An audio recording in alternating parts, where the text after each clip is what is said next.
యోహాను సువార్త 15వ అధ్యాయము మొదటి వచనం నుంచి మనం చదువుకున్నాము.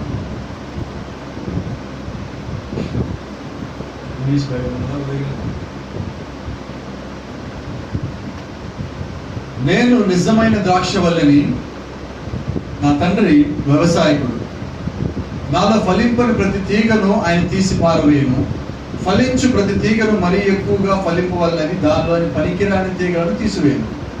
నేను మీతో చెప్పిన మాటను బట్టి మీరిప్పుడు పవిత్రులై ఉన్నారు. నా యందు నిలిచియుండుడి, మీ యందు నేను నిలిచియుందును. తీగ ద్రాక్షవల్లిలో నిలిచి ఉంటే గాని తనంతట తానే ఎలాగూ ఫలింపదో, అలాగే నా యందు నిలిచి ఉంటే గాని మీరును ఫలింపరు. ద్రాక్షవల్లిని నేను, తీగలు మీరు. ఎవడు నా యందు నిలిచియుండునో, నేను ఎవని యందు నిలిచియుండునో వాడు బహుగా ఫలించును. నాకు వేరుగా ఉండి మీరేమీ చేయలేరు. ఎవడైనా నా యందు నిలిచి ఉండని ఎడల వాడు తీగ వలె బయట పారవేయని బట్టి ఎండిపోవును. మనుషులు అట్టి వాటిని పోగు చేసి అగ్నిలో పారవేతురు, అవి కాలిపోవును. నా యందు మీరును, మీ యందు నా మాటలను నిలిచిన ఎడల మీకేది ఇష్టమో అడుగుడి, అది మీకు అనుగ్రహింపబడును. మీరు బహుగా ఫలించడం వలన నా తండ్రి మహిమపరచబడును. ఇందువల్ల మీరు నా శిష్యులగుదురు. తండ్రి నన్ను ఎలాగ ప్రేమించునో నేను మిమ్మల్ని అలాగ ప్రేమించుదని, నా ప్రేమ యందు నిలిచియుండుడి. ప్రార్థన చేసుకున్నాం. మహాపరిశుద్ధుడా, కృప కలిగిన తండ్రి, దయగల మా ప్రియ పరలోకపు దేవా, ఈ సాయంకాలం మరొకసారి వినయంగా తల వచ్చి మా రంగమని ఆహ్వానించుకుంటా ఉండగా, ప్రభా నిశ్చయంగా మీరే మా మధ్యలోకి దిగి వచ్చి నీ యొక్క ఆత్మతో మాతో మాట్లాడమని ప్రాధాన్యపడుతుంది. మాకు ఆత్మగత అంటే అది స్పష్టంగా తేటపరచబడినట్టుగా మాతో మాట్లాడినా. ఇదిగో ప్రభా, మేము కొన్నిసార్లు అవివేకులుగాను, నీ వాక్యము గ్రహించలేని వారుగాను, సమస్తము తెలిసి కొన్నిసార్లు చేయలేని స్థితిలో మేము నిలబడతా ఉండగా, ప్రభా నీ యొక్క వాక్యంతో మాకు శక్తిని, బలము దయచేయండి, జ్ఞానము దయచేయండి, గ్రహించే కృపను దయచేయండి, దాని ప్రకారం నిలిచి ఉండే కృప దయచేయండి. నీకు వేరుగా ఉంటే మేమేమి చేయలేము సెలవిచ్చాము ఆయన. అవును ప్రభా, నీలో ఉంటే మేము సమస్తము చేయగలం. మేమేమై ఉన్నామో అది నీవై ఉన్నావు ప్రభా. మా అంతటిగా మేమేమి కాదు, కానీ మేమేమై ఉన్నామో అది సమస్తము నీ యొక్క చేతి పని ఉండగా, ఈ సాయంకాలం ప్రభా నీ యొక్క చేతి పనితో నీవు మాట్లాడమని, నీకు ఎట్టి విధముగా కావాలో అట్టి విధంగా మమ్మల్ని మలుచుకోమని ప్రాధాన్యపడుతూ, ప్రభు అయిన యేసు క్రీస్తు నామములో మా స్థిరములు వచ్చి హృదయములు వచ్చి నేను వినయముగా అడిగి వేడుకుంటున్నాను. ఆమేన్. God bless you. అందరం కూర్చుందాం. ప్రభు చిత్తమైతే చిన్న అంశం మనం మాట్లాడుకుందాం. Revolution of the true vine. నిజ ద్రాక్షరసం యొక్క బయలుపాటు లేకపోతే ప్రత్యక్షత అన్న దాని గురించి మనం మాట్లాడుకుంటాం. హల్లెలూయా. నిజ ద్రాక్షరసం యొక్క బయలుపాటు లేకపోతే ప్రత్యక్షత, revolution of the true wine, నిజమైన ద్రాక్షరసం యొక్క ప్రత్యక్షత. ఆమేన్. మనం లేఖనములో చాలాసార్లు చూసినప్పుడు, ప్రభురాత్రి భోజనం తీసుకున్నప్పుడు కానీ మనం ద్రాక్షరసం గురించి మాట్లాడుకుంటూ ఉంటాము. అలాగే పోయిన వారం మనము ఇదే శుక్రవారం వర్తమానం మాట్లాడుకుంటా, దాంట్లో యేసుక్రీస్తు మొట్టమొదటి వివాహము లేదంటే కానాను పెళ్లి విందుకు పిలువబడినప్పుడు అక్కడ నీటిని ఆయన ద్రాక్షరసంగా మార్చాడని చెప్పి మనం చెప్పుకోవడం జరిగినది. అక్కడ ఉన్న 6 రాతి బాణాల గురించి మనం మాట్లాడుకోవడం కూడా జరిగినది. 6 రాతి బాణాలు 6 సంఘ కాలంలోకి సాదృశ్యము అని మాట్లాడుకోవడం కూడా జరిగినది. అయితే కొంచెం లేఖనాల లోపలికి వెళ్ళినట్లయితే అక్కడ గమనించండి, యేసుక్రీస్తు ఈ యోహాను సువార్త 15వ అధ్యాయంలో ఆయన ఒక మాట మాట్లాడుతున్నాడు. నేను నిజమైన ద్రాక్షవల్లిని.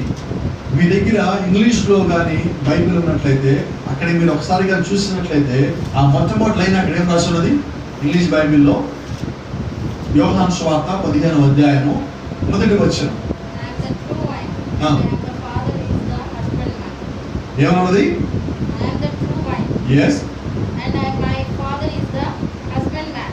My father is the husbandman. Husbandman. ఇదేంటిది? మనం చాలాసార్లు చదువుకుంటాం దీని తెలుగు లోపల. అయితే ఇంగ్లీష్ చదివినప్పుడు దీని యొక్క అర్థంలో ఒక ప్రత్యేకత ఉన్నది.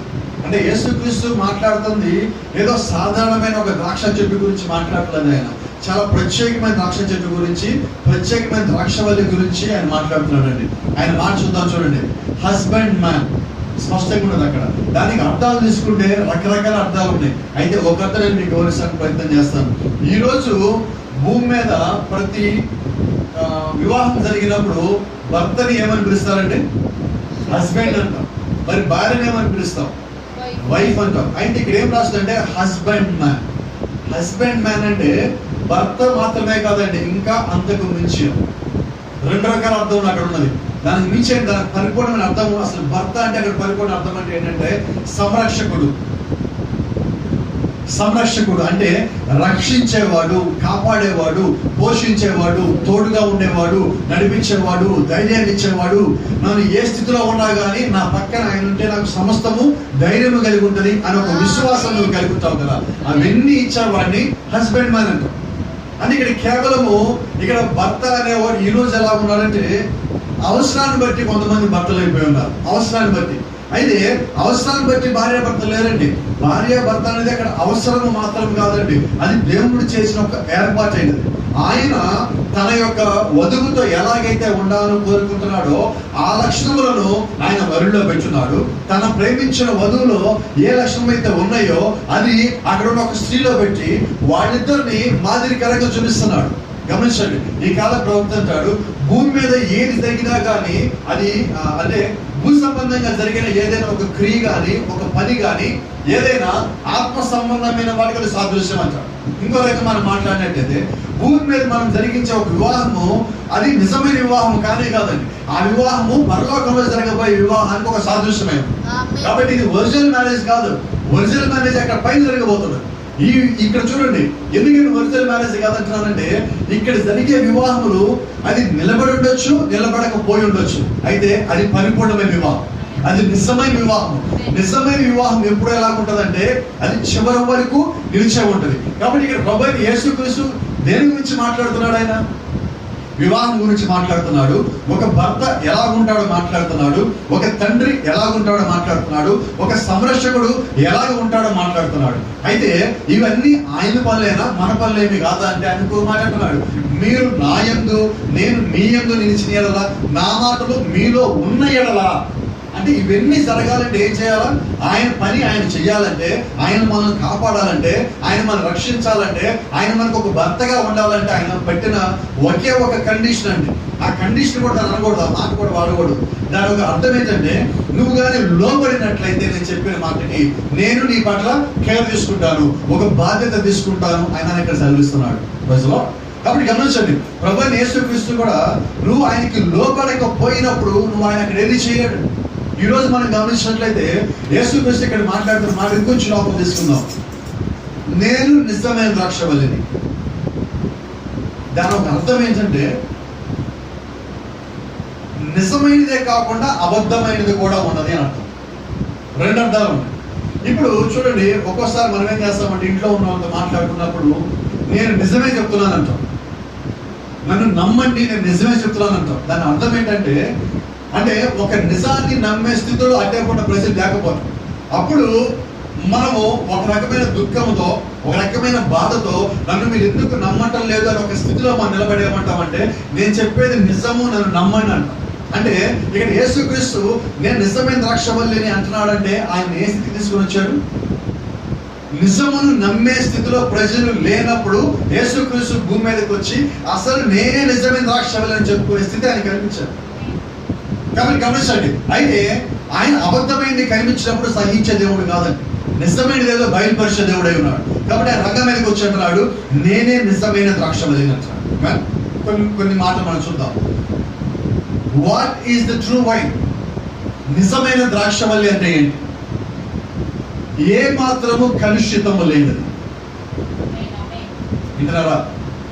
మన జీవితాలు చాలాసార్లు చూసుకున్నట్లయితే, నేను ఎక్కడో చదివే నాకు ఇప్పుడు జ్ఞాపకం వస్తున్నది. ఒక కవి అంటాడు, ఒక పువ్వుని తీసుకొచ్చి ప్రభా నీ పాదాల దగ్గర పడదామంటే ఆ పువ్వుకున్న తేనెని ఆ తేనెటీగా దాన్ని తాకి దాన్ని మలినం చేసింది, కాబట్టి అది పవిత్రమైనది కాదు అని అన్నాడు. చూడండి, ఒక పండు తీసుకొచ్చి నేను ముందు పెడదాం, నీ పాదాల దగ్గర పెట్టి నిన్ను ఆరాధించుదామంటే దాన్ని ఒక చిలకో లేదంటే ఒక పక్షో ఇంకేదో దాన్ని కొరికినది, అది కూడా అపవిత్రమైపోయింది. నీకు అపవిత్రం కారణం ఏదైనా ఉండదంటే ప్రభా అది నా మనసు ఏమైనా నీకు ఇస్తున్నానంటున్నాను. నీ వాక్యం చేర్చుకున్న తర్వాత నా మనసును కడగబడింది. ఆ కడగబడిన మనసు నీ ఎందుకు తీసుకొచ్చిస్తున్నావు. కాబట్టి అక్కడ అన్నిటికన్నా పవిత్రమైనది మానవుని దగ్గర ఉన్నది ఏంటంటే అది మనస్సు. నీ మనస్సు ఇంకా కరెక్ట్ గా మాట్లాడితే నీ మనస్సాక్షి. ఈరోజు మనం ఏదైనా ఒక తప్పు చేసినా, పొరపాటు చేసినా, ఎవరైనా ముందు నిలబెట్టినప్పుడు నువ్వు తప్పు చేసావా అంటే ఎంతమంది ధైర్యంగా ఎమ్మట మొట్టమొదటి మాట్లాడి తప్పు చేసి ఒప్పుకుంటారు? ఒప్పుకుంటావా? ఒప్పుకోం. వాదించి వాదించి వాదించి చివరికి అటుపక్కల దగ్గర అన్ని ఆధారాలు ఉన్నాయి అన్నాక అప్పుడు మనం చేస్తాను అయితే ఏంటి అంటే అది కూడా మనస్ఫూర్తిగా లేదండి. అయితే నీ మనసులో ఏదో ఉంచుకొని నువ్వు పవిత్రగా ఎలా ఉండగలుగుతావు అంటే, పవిత్రత అనేది నా నుంచి రాదు, ఒక మానవుడి నుంచి పవిత్రత రాదండి. బైబిల్ చెప్పిన దాని ప్రకారము పవిత్రత అన్నది దేవుడు మనకి ఇవ్వాలి. మనం నిత్యం పాపంలో పడతాము, నిత్యం పాపంలోనే నడుస్తూ ఉంటాము, పాపంతోనే ఉంటాము. అయితే దేవుని యొక్క వాక్యం దగ్గరికి వచ్చినప్పుడు నువ్వు కడగబడుతున్నావు. అందుకని అపోస్తలుడైన పౌలు అంటున్నాడు, వాక్యము చేత నువ్వు ఉదక స్నానము చేయబడాలి. అంటే టాప్ టు బాటము దేంతో కడగబడాలా? సాధారణమైన నీటితో కడగబడినప్పుడు మనలో ఉన్న మలినం పోకపోవచ్చు అండి. పరిపూర్ణత కావాలంటే, పరిశుద్ధిని కావాలంటే, పవిత్రతను పొందుకోవాలంటే పరిశుద్ధాత్మను కలిగి ఉండాలి. ఆ పరిశుద్ధాత్మ ఎక్కడి నుంచి రావాలి? మళ్ళీ తిరిగి వాక్యంలో నుంచి రావాలి. కాబట్టి గమనించండి, మనం ఎవరు మన ముందు నిలబెట్టినప్పుడు నువ్వు మాట్లాడే సత్యమేనా అంటే మనం చెప్పేది నిజమైతే దాన్ని నిరూపించుకోవాలి, అబద్ధమైతే అటుపక్కన నిరూపించాలి. వాళ్ళు నిరూపించడం వాళ్ళు ఒప్పుకునే స్థితిలో ఉన్నామా? లేదు. అయితే ఇక్కడ యేసుక్రీస్తు మాట్లాడుతున్నా, నేను మీ యందు అంటే వాక్యము మన లోపలగా నిలిచి ఉన్న ఎడల మనము అబద్ధము చెప్పలేము, పాపము చేయలేము. ఏంటి కారణము? వాక్యము నీ లోపల ఉన్నది కాబట్టి నిన్ను ఆ స్థితిలో పడకుండా కాపాడేది దేవుడు యొక్క వాక్యమే. అయితే ఇక్కడ నిజమైన ద్రాక్షవల్లి గురించి మనం మాట్లాడుతున్నాం. What is the true wine?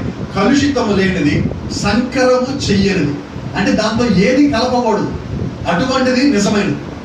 ఈరోజు చూడండి, ఎప్పుడైనా మనం హోటల్కి వెళ్ళినప్పుడు జ్యూస్ అడిగినప్పుడు వాళ్ళు ఏం చేస్తారంటే దాంట్లో గ్లూకోజ్ కలుపుతారు, షుగర్ కలుపుతారు, ఇంకా 2-3 ఫ్రూట్స్ మిక్స్ చేసి ఈరోజు కాక్టైల్ జ్యూసెస్ వచ్చినాయి, ఇవి తీసుకొచ్చి మన ముందు పెడుతున్నారు. అయితే ఎప్పుడు నేను ఆర్డర్ చేసినప్పుడు ఏమంటామంటే ఒరిజినల్ అని అడుగుతాను జ్యూస్. అంటే దాంట్లో షుగర్ కలపరు, గ్లూకోజ్ కలపరు, ఓన్లీ సింగిల్ ఫ్రూట్ తీసుకొచ్చి ఇస్తారు. అది టేస్ట్ ఉండదు, అయితే స్వీట్ తక్కువగా ఉంటుంది, అయితే న్యాచురల్ స్వీట్. ఏంటి దాని అర్థం అంటే మనం ఒరిజినల్ తాగుతున్నాం. అలాగే ఈ బైబిల్ అనేది ఒరిజినల్, దేవుడి దగ్గర నుంచి మనకి ఇవ్వబడిన నిజమైన ద్రాక్షారసము పరిశుద్ధ గ్రంథం.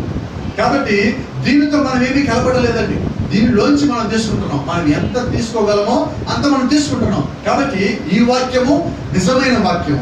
ఈ వాక్యం ఎవరై ఉన్నారు? ప్రభువైన యేసుక్రీస్తు అయి ఉన్నారు. కాబట్టి ప్రభువైన యేసుక్రీస్తు ఎవరు? ఆయన నిజమైన ద్రాక్షవల్లి, నిజమైన దేవుడి దగ్గర నుంచి వచ్చి ఆయన యొక్క సొంత కుమారుడై ఉన్నారు. ప్రజలు ఇంకో మాట మాట్లాడుకుంటాం, where is the true wine? నిజమైన ద్రాక్షరసం ఎక్కడ ఉంది? బోధన కూడా ఒక ప్రశ్న అడుగుతారు, ఆయన మరలా వచ్చినప్పుడు విశ్వాసం కనుగొనునా? ఒక ప్రశ్న అసలు అపోస్తలుల పౌలుగా.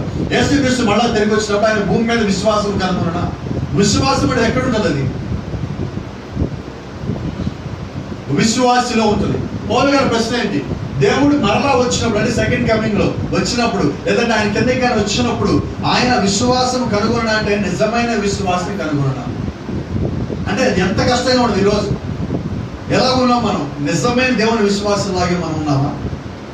కేవలం సంఘ విశ్వాసం లాగా ఉన్నాం. చూడండి, విశ్వాసం వేరు, సంఘ విశ్వాసం వేరు. సంఘ విశ్వాసం అంటే సంఘంలో ఉన్నప్పుడు విశ్వాసిగా ఉంటాడు. నిజ విశ్వాసం అంటే సంఘంలో ఉన్నా, బయట ఉన్నా, నువ్వు ఎక్కడ ఉన్నా, ఉద్యోగంలో, పనిలో, వ్యాపారంలో ఎక్కడ ఉన్నా నువ్వు విశ్వాసలాగే ఉంటావు. నీ యొక్క పని, నీ యొక్క ప్రవర్తన, నీ యొక్క తీరు, నీ యొక్క మాట, నీ యొక్క నడత అసలు నిన్ను చూసినప్పుడు ఒక విశ్వాసే నీలో కనిపించాలి. అంటే నిన్ను చూసిన వారికి క్రీస్తు కనిపించాలి కానీ నువ్వు కనిపించవు.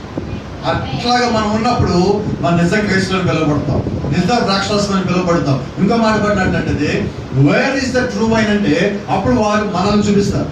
వాళ్ళు వారు నిజమైన క్రైస్తవులు అంటే అలాగే నేను ఉండాలని. అంటే భూమి మీద నిజమైన క్రైస్తవులు ఎవరంటే వాక్యం పరిపూర్ణంగా కలిగిన వారు. నిజమైన వాక్యం పరిపూర్ణంగా కలిగింది ఎవరంటే యేసుక్రీస్తు కలిగి ఉన్నారు, ఆ తర్వాత అపోస్తలులు కలిగి ఉన్నారు, ఆ తర్వాత కాలంలో వచ్చిన ప్రవక్తలు అంటే ఈ సంఘ కాలాల్లో వచ్చిన ప్రవక్తలు కలిగి ఉన్నారు. పరిపూర్ణమైన దేవుని వాక్యము దేవుడు వారి యొద్దకి పంపించడం ద్వారా, వారు దాన్ని పొందుకునడం ద్వారా, దానిలో నిలకడగా నిలిచి ఉండడం ద్వారా, దాని ప్రకారం వాళ్ళు జీవించడం ద్వారా వారు దానిలో నిలబడి ఉన్నారు. Praise the lord. అయితే ఇక్కడ ఇంకో మాట మీకు స్పష్టంగా తెలియనియండి. ఒక నిజమైన ద్రాక్ష చెట్టును మనం గుర్తించాలంటే, ఒక నిజమైన విశ్వాస యొక్క జీవితంగా మనం తీసుకున్నట్లయితే, ఆ విశ్వాస యొక్క జీవితము ఎలాగ జీవిస్తున్నాడో చూడండి. యేసుక్రీస్తు యొక్క జీవితంగా మనం గమనించినట్లయితే, ఆయన మాట్లాడిన ప్రతి మాటలో ఆయన ఒకసారి అన్నారు, అయ్యా నువ్వు మాకు రాజుగా ఉండు, నువ్వు చాలా బాగా మాట్లాడుతున్నావు, నువ్వు చాలా బాగా చేస్తున్నావు, ఇటువంటి సూచనలు అద్భుతములు చేసేవాళ్ళు ఎవరూ లేరు, నిజంగా నువ్వు చేస్తే మన రాజ్యం చాలా బాగుంటుంది అన్నప్పుడు యేసుక్రీస్తు అన్న మాట జ్ఞాపకం చేస్తున్నాను. ఆయన అంటున్నాడు, నా రాజ్యం ఇక్కడ లేదు, నా రాజ్యము పైన ఉన్నది అంటున్నాడు. ఆయన ఈ రాజ్యం నా రాజ్యం కాదంటున్నాడు. అంటే నువ్వు భూమి మీద ఉన్నప్పటికీ, నువ్వు మనుషుల మధ్యలో ఉన్నప్పటికీ కూడా నువ్వు ఎలా ఉంటావంటే, నిజమైన ద్రాక్షారసం కలిగి ఉన్నట్లయితే నువ్వు పరలోకానికి సంబంధించి భూమి మీద ప్రతినిధిగా ఉన్నావు. అంటే భూమి మీద నువ్వు కలిసిపోయిన వ్యక్తులుగా కాదు, భూ సంబంధివి కాదు. మన భాషలో మాట్లాడుకుంటే, క్రైస్తవ భాషలో నువ్వు లోక సంబంధివి కాదు. ఇంకొంచెం అడుగు ముందుకేస్తున్నట్టు అపోస్తలుడు పౌలు, నీ పౌరస్థితి ఇక్కడ లేదు. అది ఎలా తెలుస్తుంది? నా యొక్క జీవితము నేను చూపిస్తున్నప్పుడు ఆ జీవితంలో నేను ప్రతి దానికి ఏంటంటే, ఇది లోక కార్యము, లోకముతో నాకు సంబంధం లేదు అన్న విధంగా నేను జీవిస్తాను. ఇప్పుడు యేసుక్రీస్తు రాజు చేస్తున్నారండి, ఆయన రాజు అయిపోవచ్చు కదా, ఎందుకని అవ్వలేదు? ఇది నాది కాదంటున్నాడు ఆయన. అలాగే మన ముందుకి చాలా అవకాశాలు వస్తాయి, వచ్చిందల్లా నాది కాదండి, ఇది నాది కాదు, ఇది లోక సంబంధమైనది, ఇది భూ సంబంధమైనది, ఇది తప్పై ఉన్నది, ఇది పాపమై ఉన్నది అని ప్రతి దాన్ని నువ్వే కొన్నిసార్లు వెనక్కి తెచ్చేయాలి, తీసేయాలి. ఇంకా అవసరం దాని నుంచి నువ్వు దూరం అయిపోవాలంట. నేను అది ఏంటి? నీ యొక్క రూట్స్ ఎక్కడ ఉన్నాయో చూపిస్తాను, నీ యొక్క వేర్లు ఎక్కడ ఉన్నాయో చూపిస్తున్నాను. చూడండి, దావీదు పాట పాడుతున్నాడు, దావీదు కీర్తనకారుడు అంటున్నాడు, నేను కదల్చబడను. ఎందుకని కదల్చబడను అంటే, నేను నది ఒడ్డున నాటబడి ఉన్నాను. I shall not move. ఎందుకంటే నేను కదల్చబడను, నది ఒడ్డు నాటబడ్డాను. నది ఒడ్డు నాటబడితే ఏంటి ప్రత్యేకత? నీ యొక్క వేళ్ళు ఏవైతే ఉన్నాయో అది నది నీళ్ళ లోపల చొచ్చుకొని ఉన్నాయి. కాబట్టి నీకు నీరు ఎక్కడి నుంచి వస్తున్నది? నది నుంచి వస్తుంది. నది అంటే అది చూడండి, నీరంటే వాక్యమై ఉన్నది. వాక్యం నీకు సమృద్ధిగా దొరుకుతున్నప్పుడు నువ్వు కదల్చబడవు. వాక్యం నీకు సమృద్ధిగా దొరుకుతున్నప్పుడు నువ్వు స్థిరముగా నిల్చుంటావు. వాక్యం సమృద్ధిగా ఉన్నప్పుడు నీ మీదకి ఏదొచ్చినా నువ్వు తొట్టిల్లవు, జారిపోవు, పడిపోవు, తొట్టిల్లవు. ఏంటి కారణం? ఇదంతా వాక్యము నీకు సమృద్ధిగా అందుతున్నది. గమనించండి, ఇప్పుడు ఈ చెట్టు ఆ నది ఒడ్డు నాటబడిన కారణం చేత, దాని యొక్క వేర్లు నది లోపల ఉన్న కారణం చేత దానికి ఎప్పుడు నీరు తక్కువైతే అప్పుడే నీటిని పీల్చుకోండి. అలాగే నువ్వు దేవుడు యొక్క వాక్యంలో నిలిచినప్పుడు నీకు ఎప్పుడు ఏదైనా కొదవగా అనిపించిందంటే, ఎమ్మటే ఆ వాక్యం నీకున్న ఆ కొదవని, ఆ కొరతని, అవసరాన్ని నీకు తెలుస్తూ ఉంటుంది. కాబట్టి ఇక నువ్వు తగ్గిపోయేదేమన్నది, నా ఒక ఉద్దేశము, ఆ చెట్టు ఎండిపోయేదేమన్నది, ఆ చెట్టు పాడైపోయేదేమన్నది, నీకు తగినంత నీరు నీకు దొరుకుతున్నది. గమనించండి, నీరు ఉంది కదా అని చెట్టు మొత్తం తీసేసుకో, అది ఎంతైతే అవసరమో అంతే తీసుకుంటుంది. ఇప్పుడు ఈరోజు మన ముందు భోజన పదార్థం పెట్టినప్పుడు పెట్టారు కదా మొత్తం తినగలవా? ఎంత తినగలుగుతాం? ఇప్పుడు కావాల్సింది, మళ్ళీ మధ్యాహ్నం కావాల్సింది, సాయంకాలం కావాల్సింది. అది అలాగే నీరు కూడా ఆ చెట్టు అక్కడ నాటబడినప్పుడు ఆ నీటిలోంచి తనకి కావాల్సినంత వరకే తీసుకుంటాము. అలాగే దేవుని వాక్యము నీ ముందు మొత్తం పరచబడినప్పుడు ఒకేసారి నువ్వు మొత్తం తీసుకోలేవు. అయితే నీకు అవసరం తగినట్టుగా, నీ ప్రార్థన తగినట్టుగా, నీ జీవితానికి తగినట్టుగా, నీకున్న ఇబ్బందికి తగినట్టుగా, నీకున్న సంతోషం తగినట్టుగా దాని నుంచి నువ్వు వాక్యం తీసుకుంటావు. అయితే దానికి అర్థం ఏంటంటే, నీకు తెలియకుండా నీ లోపలికి ఆ వాక్యం వచ్చి చేరుతుంది.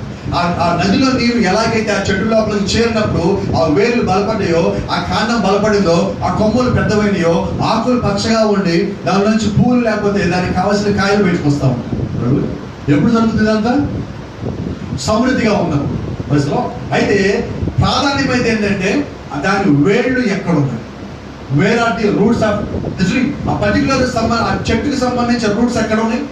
నది ఒడ్డులో నాటబడ్డ చెట్టు యొక్క వేర్లు దాని నీళ్ళ లోపలికి ఉన్నాయి. అలాగే ఈ కాల ప్రవక్త అంటున్నాడు, ప్రభువైన యేసుక్రీస్తు అని ఆ ద్రాక్షవల్లి, ఆ చెట్టు ద్రాక్షవల్లి అనే దాని యొక్క ఆ తీగలు బయట కనిపిస్తుంది. దాని యొక్క వేర్లు ఎక్కడ ఉన్నాయంటే అది భూ సంబంధంగా లేవండి, అది నీటి లోపల లేవండి, పరలోకంలో దాని యొక్క వేర్లు ఉన్నాయి అంటున్నాడు. కాబట్టి ఈ రోజు నువ్వు ప్రభువైన యేసుక్రీస్తు అనే వాక్యములో, లేకపోతే ప్రభువైన యేసుక్రీస్తు అనే ద్రాక్షవల్లిలో నువ్వు కూడా ఒక తీగ ఉన్నట్లయితే నీ వేర్లు ఎక్కడ ఉన్నాయంటే భూ సంబంధంగా నీ వేర్లు, నీ వేర్లు ఎక్కడ ఉన్నట్టు? పర సంబంధంగా ఉన్నట్టు. ప్రభువైన యేసుక్రీస్తు ఎక్కడ ఉన్నాడో నువ్వు అక్కడ ఉన్నావు. ఆయన యొక్క వేర్లు పరలోకంలో ఉంటే నీ వేర్లు ఆయనై ఉన్నాడు. కాబట్టి ఆయన వేర్లు పైన ఉంటే నీ వేర్లు పైన ఉంటాయి. కాబట్టి ఆయన అంటున్నాడు, నా యందు మీరు, నీ యందు నేను నిలిచిన ఎడల సమస్తం మీరు చేయగలుగుతారు. ఎందుకంటే నీ రూట్ ఏదైతే ఉన్నదో ఆ రూట్ సక్రమంగా ఉన్నప్పుడు, అది సరైన స్థానంలో నాటబడినప్పుడు, అక్కడి నుంచి అది నీళ్లు పొందుకున్నా ఉన్నప్పుడు చెట్టులో ఉన్న తీగ ఎండిపోదు. ఈరోజు మన జీవితాలు చూసుకుందాం. ఇదే వాక్యాలు మన జీవితాలకు అన్వయించుకుంటే కొన్నిసార్లు మన జీవితం ఒకసారి ఎండిపోయినట్టుగా ఉంటుంది, ఒకసారి పచ్చగా కళకళాడుతున్నట్టుగా ఉంటుంది, ఒకసారి ఏమో మట్టి కొట్టుకుపోయినట్టుగా ఉంటుంది. ఎందుకు ఇలా జరుగుతుంది? అక్కడే ఉన్నాం మనం, ఒకే చోట ఉన్నప్పటికీ కూడా ఇవన్నీ జరుగుతూ ఉంటాయి. అది గమనించండి. ప్రకృతి సిద్ధమైన సహజంగా వచ్చే ఒకటి నేను చెప్తున్నా. ఇప్పుడు ఇది వర్షాకాలం ప్రారంభించబడింది. ఇప్పుడు మీరు బయట ఉన్న చెట్లు చూసినట్లయితే మొత్తం దుమ్ము కొట్టుకుపోయింది. అయితే ఒక్క వర్షం పడనియండి, ఒక మంచి వర్షం పడిన తర్వాత మీరు ఎప్పుడైనా చెట్లు కానీ గమనిస్తే ఎలా ఉంటుంది తెలుసా? అప్పుడు దాకా ఆకులు మొత్తం ఆకులన్నీ కిందకి ఇలా రాలిపోయి ఉంటాయి, వంగిపోయి ఉంటాయి, ముడుచుకుపోయినట్టుగా ఎండిపోయినట్టుగా ఆకులు తిరిగిపోతూ ఉంటుంది. ఎప్పుడైతే వర్షం దాని మీద పడిందో ఆ మొట్టమొదటి చిరుకు ఎక్కడ పడుతుందంటే అది వేర్లో పడదండి, భూమి మీద పడదండి, చెటాల మీద ఉన్న ఆ పైన ఉన్న ఆకు మీద పడుతుంది మొట్టమొదటి చిరుకు. అయితే ఇక్కడ ఆశ్చర్యం ఏంటంటే, అద్భుతం ఏంటంటే, దేవుడు చేసే ఒక ఎవరికి అంతుచిక్కని ఒక కార్యం అక్కడ దాచిపెట్టబడింది. అదేంటంటే ఆ పైన పడిన చినుకు అక్కడే ఉండిపోదు. ఆ చినుకు అది కిందకి వచ్చేస్తుంది. అది వచ్చినప్పుడు ఏం చేస్తుందంటే అది ఎంత అయితే దాని శక్తి ఉన్నదో, దాని సామర్థ్యం ఉన్నదో, ఎంత వేగంగా అది కింద అయితే పడిందో అంత వేగంగా ఆ చెట్టు మీద ఉన్న ఆకు మీద ఉన్న ఆ దుమ్ముని మట్టిని తీసుకొని కింద పడుతుంది. అంటే ఏం చేస్తుంది? ఆ చినుకు ఆ చెట్టును శుభ్రపరచడం బిగిన్ చేసింది. అది ఒక ఆకు మీద పడింది. అయితే దాని వెనకాలే దాని సోదరులు కూడా కిందకు వచ్చాయి. దాని సోదరులు అంటే చినుకుతో పాటు వచ్చే చినుకులండి, అది కూడా కిందకు వచ్చి అవన్నీ ఏం చేసిందంటే మొత్తం ఒకేసారి కొమ్మరించబడి ఆ చెట్టు మీద మొత్తం పడి ఆ చెట్టును మొత్తం శుభ్రపరిచింది. మట్టి ఎక్కడి నుంచి వచ్చింది? భూమి మీద నుంచి చెట్టు మీద చేరింది. నీరు ఎక్కడి నుంచి వచ్చింది? భూమి మీద నుంచే పైకి చేరింది. పైకి చేరింది ఆ నీరు. గమనించండి, వచ్చిన మాట చెప్పండి. భూమి మీద మట్టి చెట్టు ఊరికి చేరింది. అయితే భూమిలో ఉన్న నీరు చెట్టు కన్నా పైకి చేరదు. భూమి, చెట్టు, మేఘము, దానిపైన దేవుడు. మేఘం అంటే మొదటి ఆకాశం, దానిపైన రెండవ ఆకాశం, దానిపైన మూడో ఆకాశం. మూడో ఆకాశంలో దేవుడు ఉన్నాడు. ఇక్కడేమో మొదటి ఆకాశంలో నీరు నింపబడి ఉన్నది. ఈ భూమి మీద ఆ భూమి మీద ఉన్న పరిమాణంలో ఉన్న చెట్టు మీద మట్టి ఉన్నది. ఇప్పుడు దేవుడు పైనుంచి ఆ మేఘాలకు ఆజ్ఞాపించాడు. ఏమి ఆజ్ఞాపించాడంటే ఆ చెట్టును కడగండి, ఆ చెట్టును శుభ్రపరచండి.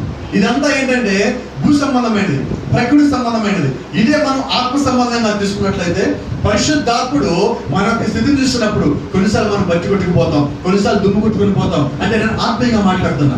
పైకింత మనం బాగానే ఉండొచ్చు, మంచిగా కనిపించచ్చు, నీట్గా రెడీ అయి ఉండొచ్చు. అయితే మన లోపల యొక్క జీవితం గురించి అని మాట్లాడుతున్నా, మన యొక్క ఆత్మీయత గురించి అని మాట్లాడుతున్నా. కొన్నిసార్లు అది దుమ్ముతో ఉంటది, మట్టితో ఉంటది, ధూళితో ఉంటది. అది కడగని కారణం చేత అదంతా అక్కడ పేరుకుపోయి ఉంటది, ఒక జిడ్డు మాదిరిగా ఉంటది. అయితే దాన్ని కడిగేది ఒకటి ఉన్నది. అది ఫినాయిల్ కాదండి, యాసిడ్ కాదండి, పరిశుద్ధమైన దేవుని యొక్క వాక్యమే ఉన్నది, పరిపూర్ణమైన దేవుని యొక్క వాక్యమే ఉన్నది. అది అన్నిటికన్నా బదులైనది. అది మీ మూలుగులను చీల్చుకుంటే లోపలికి వచ్చే వాక్యమే ఉన్నది. అది రెండంచెలు వాడిగలిగినకి అర్థమైంది. దేవుడు దాన్ని పంపించి మనం శుభ్రపరుస్తున్నాడు. ఒక చెట్టును శుభ్రపరిచిన విధముగా ఆయన మనం శుభ్రపరుస్తున్నాడు. ఎందుకంటే ఆ చెట్టు ఒక ద్రాక్షవల్లి సాదృశ్యమైతే దానిలో తీగలు మనమై ఉన్నాం. ఆయన చెట్టును శుభ్రపరచాలంటే మనం శుభ్రపరచాలి. మనం శుభ్రపరిచినప్పుడే ఆ చెట్టు పరిపూర్ణంగా శుభ్రంగా కనిపిస్తుంది. ఇంకో మాట గమనిద్దాం. ఎప్పుడైతే వర్షం దాని మీద పడిందో, వర్షపు చినుకు పడుతున్నా, ఇంకో మాటలో చెప్పాలంటే, ఇంకొంచెం మన దగ్గర చెప్పాలంటే, వర్షము రాబోతుంది అనగానే ఎప్పుడైనా మీరు ఒక చెట్టు చూడండి. నిజంగా మీకు ఆ చెట్టుకు సంబంధించిన భాష వచ్చినట్లయితే ఆ చెట్టు సంతోషంతో కనిపిస్తుంది. మీకు ఒక పొలం మీరు చూడండి, ఆ ఎండిపోతున్న ఒక చెట్టును మీరు చూసినా ఆ వర్షం పడే సమయానికి అది సంతోషంతో ఉంటే మీకు తెలుసా ఉంటుంది. వర్షం పడేటప్పుడు ఆ చెట్టులోంచి వచ్చే ఆ శబ్దం మీరు చూసినట్లయితే అది సంతోషంగా పాట పాడుతున్నట్టుగా ఉంటుంది. ఎందుకనంటే అది కడగబడుతుంది మొట్టమొదటిగా. రెండోది దాని వేర్లకి నీరు చేరుతుంది, అంటే అది ఇంకా ఎదుగుతుంది, ఇంకా బలంగా తయారవుతుంది. అప్పుడు దాకా ఎండిపోయినది, పాడైపోయినది, ఈ చెట్టు కొట్టేద్దాం అనుకున్న స్థితి నుంచి అది ఇంకా బలం పుంజుకొని ముందుకెళ్తుంది. అది ఎలాగంటే యెహోవా కొరకు ఎదురు చూసేవారు నూతన బలం పొందుకు, పక్షిరాజు వల్ల నూతన బలం పొందుకు. పక్షిరాజు ఎలాగుంటుంది? అది ఎండిపోయే స్థితికి వచ్చింది. దాన్ని చూసిన మిగిలిన పక్షులు ఎగతాళి చేస్తాయి, దాని ముందు ఆహారం పడేస్తాయి. ఇక నువ్వు ఎక్కడికి పోలే, నువ్వు చచ్చిపోతావులే, ఇక నువ్వు తిను అని దాన్ని ఎగతాళి చేస్తుంటాయి. అయితే అది ఆకాశం చూస్తాము, నాకంటూ ఒక రోజు వస్తుంది. నన్ను సృష్టించిన దేవుడు నన్ను చూస్తా ఊరుకోడు, నా స్థితిని చూస్తా ఆయన సంతోషంగా ఉన్నాడు, నా కోసం ఏదో ఒక ఏర్పాటు చేస్తాడు. చెట్టు ఎలాగైతే దేవుడి కొరకు కనిపెడుతుందో, పక్షులకు ఎలాగైతే దేవుడి కొరకు కనిపెడుతున్నాడో, నిజమైన విశ్వాసి కూడా దేవుడి కొరకు కనిపెడతాడు. ఆయన కురిపించే పరిశుద్ధాత్మ కొరకు నిజమైన విశ్వాసి కనిపెడతాడు. ఆయన దగ్గర నుంచి వచ్చే నిజమైన వాక్యం కొరకు, నిజ బయలుపాటు కొరకు నిజమైన విశ్వాసి కనిపెడతాడు. అప్పుడు గమనించండి, మన యొక్క వేర్లు ఎక్కడ ఉన్నాయి? ప్రభువైన యేసుక్రీస్తులో. ఆయన వేర్లు ఎక్కడ ఉన్నాయి? పరలోకంలో. కాబట్టి ఇప్పుడు మీ వేర్లు ఎక్కడ ఉన్నాయి? పరలోకంలో. కాబట్టి పరలోకంలో నా యొక్క వేర్లు ఉన్నాయి అంటే నేను ఏ సంబంధిని? నా పౌరస్థితి ఎక్కడ? నేనేమై ఉన్నాను? నేను దేవుళ్ళో ఉన్నానంట. ఎలాగ దేవుళ్ళో ఉన్నానని మనం అనగలుగుతామంటే, ఆయనలో ఉన్నాను అంటే ఆయన యొక్క మాటలు నాలో ఉన్నాయలా నేను ఆయనలో ఉన్నాను. ఆయన యొక్క మాటలు నేను కలిగి ఉండి ఆయన యొక్క మాటల ప్రకారం నేను జీవిస్తా ఉన్నప్పుడు నేను ఆయనలో ఉన్నాను. ఆయన నాలో లేడు, నేను ఆయనలో లేనంటే అర్థమైంది. ఆ మాటలు నా లోపల లేవు. ఈరోజు నిజంగా దేవుడి యొక్క మాటలు మన లోపలే ఉన్నాయా? మన లోపల ఉన్నాయి లేదా మనకి ఎలా తెలియాలి? మన యొక్క ఆత్మను బట్టి మన లోపల ఉన్నాయి లేదా మనకు తెలియాలి. ఆత్మ సంబంధించి మళ్ళీ మాట్లాడినట్లయితే ఆ వ్యక్తి చాలా మంచోడు.